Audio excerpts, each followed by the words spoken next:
Alright, so as Sonic fans, naturally, we want to know what is going on, right? Like, we want to see Frontiers information, we haven't seen it. We hear about all sorts of random events and Sonic isn't there and we get annoyed and it's like, why won't they just show this game, right? There's a movie coming, this would be a good way to ride the momentum, the wave of the movie, and it's like, there's a lot to talk about here. Because at the end of the day, everyone ultimately wants to know one question. Will Sonic Team figure it out this time? Will they somehow correct the wrongs of the past decade and make a game that people actually want to play in the third dimension? And the reason why a lot of us aren't buying their bullshit or their PR or whatever is because we know better. And what I'm about to talk about today is nothing really new to me, but it's more information and it's a bit more clarity for those of you who are still holding on to the blind optimism. I'm not saying everyone should be negative or whatever, but like, just like Silver enforces, you can be an optimist, but you can also be a realist, okay? And this is the situation we're dealing with. So we've got an ex-employee of SEGA of America basically describing what it was like to work there, and they're holding no punches. And when we discuss this, you'll see what I mean. But if you haven't subscribed to the channel already, please make sure to subscribe. We're trying to hit 100,000 subscribers and hopefully 70,000 subscribers before Sonic Frontiers comes out. But yes, we can see this tweet here and it says SEGA of America employees don't seem very happy being there. This review is from 2 weeks ago. SEGA is really getting understaffed in America. And they post a screenshot from a review from Glassdoor. And it basically is employees basically detailing their experience of working at a company and what it's like. Essentially, like, would you recommend going there? Like, if you're an employee and you want to go and work for, say, SEGA or whatever, you can see here on the sidebar, you can see other companies have been reviewed here. So SEGA's got a 3.2, Nintendo America's got a 3.4, PlayStation's got a 3.9. I'm sure none of them have a 5, right? Because crunch and whatnot. But even within the context of these mid-ass ratings, SEGA's still lower than Nintendo and PlayStation. I mean, Microsoft has got a 4.2, which is pretty good. But I think what's more embarrassing is that EA has got a 4.0. They're losing to EA.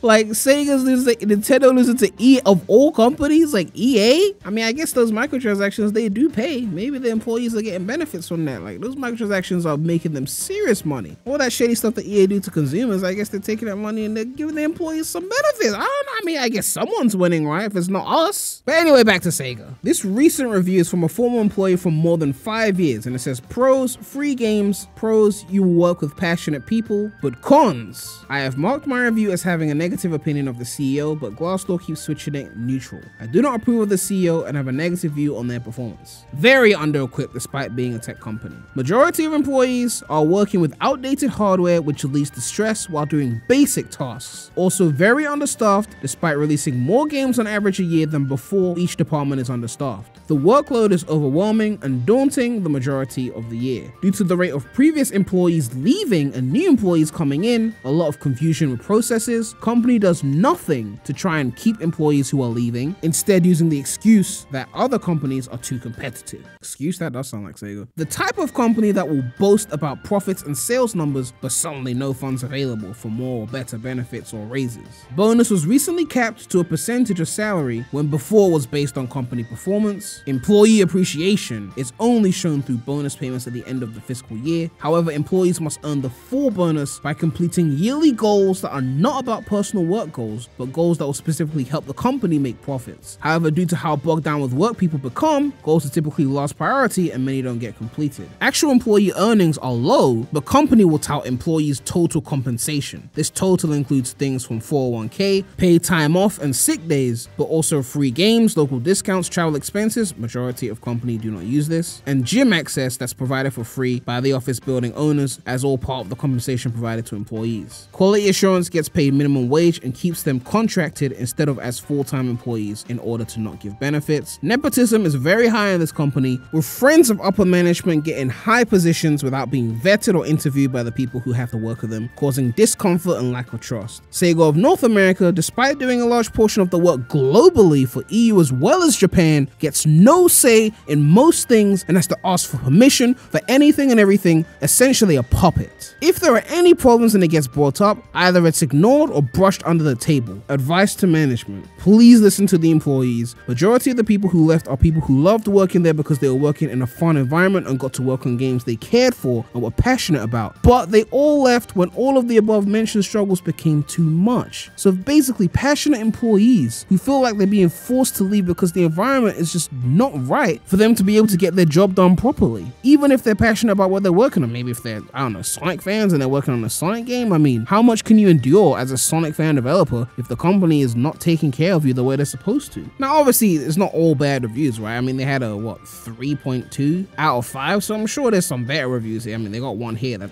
clearly looks like it could be like a dud review, like anonymous employee that just says, excellent pay, great benefits, awesome people, great culture, and then cons like, can't really think of any. That seems kind of fake. And then right under it is another one that says, making games is fun, just not at Sega.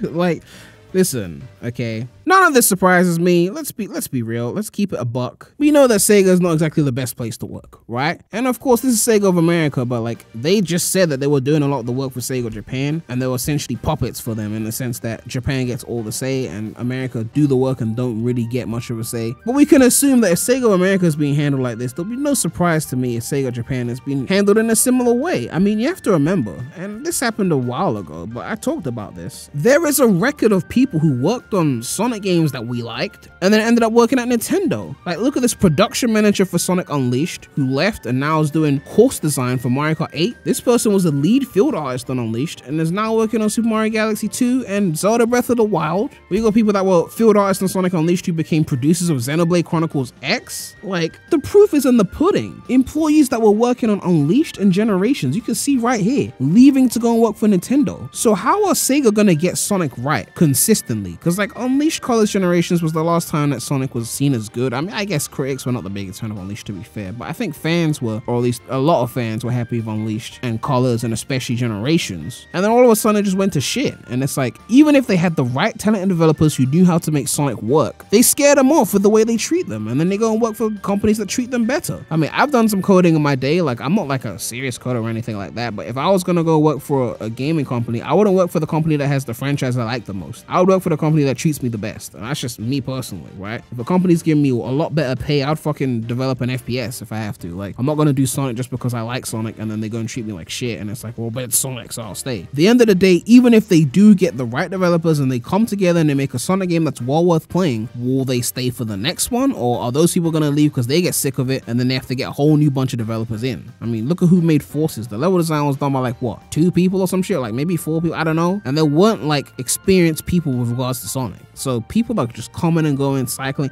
Look at Mania! Everyone knows in 2017, if it wasn't for Mania, Sonic would have been a complete laughingstock. Forces was trash, and Mania came in and gave Sonic some good PR. And what happened with the Mania team? How many of them stuck around? They all left. By now, it's been 5 years almost since Mania. They would have made another game had Sega done what they needed to do and kept them around. But somehow they all left. Evening Star, which has Christian Whitehead in it, they're working on their own 3D platformer. I don't know when it's coming out, but they've got it on their website. It's like, they didn't even want to stay around. If Sega was like, we're keeping these people around, we're gonna do some serious shit with them, they're gonna be our new dimps, they're gonna make side games or something else to keep us going, we would have gotten something like that had they been doing shit properly. But instead, even they start working on their own shit. I feel like the only person post-Mania who's actually stuck around is like T. Lopes, because he's done some remixes and stuff. But aside from that, I haven't seen any of the Mania team people like actively doing anything at Sega. It's like they use up the talent as much as the talent are willing to stay there, and then the talent leave and they gotta start again. It's like, you tell me if this sounds like a system by which great games are gonna continue to come out from. That's all I'm saying. And as for Frontiers, I mean, at the end of the day, like, the director of Frontiers is Kishimoto, and we know his track record is shit. So like,